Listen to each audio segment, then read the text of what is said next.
मेराज की रात जब नबी पाक से रब करीम ने कहा कि बोलो महबूब क्या चाहिए, किसी कमजोर रवायत में भी नहीं मिलेगा कि नबी पाक ने कहा अल्लाह फातिमा के लिए कुछ दे, अल्लाह हसन हुसैन के लिए कुछ दे।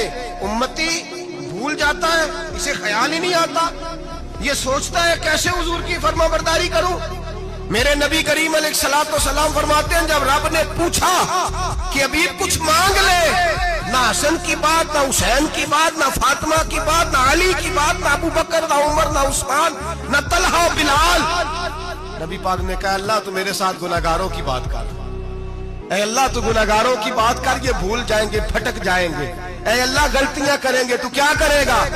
तो रब करीम ने कहा महबूब मैं तेरे साथ वादा करता हूं तेरी आधी उम्मत बगैर हिसाब किताब जन्नत में दाखिल कर दूंगा। नबी करीम ने फरमाया मौला नहीं, ये बात मुझे काबिल कबूल है, अभी तू क्या चाहता है। तो कहा अल्लाह तू मुझे सिफारिश का हक अता कर, तू मुझे इजाजत दे, मैं कहता जाऊं तो माफ करते जाना।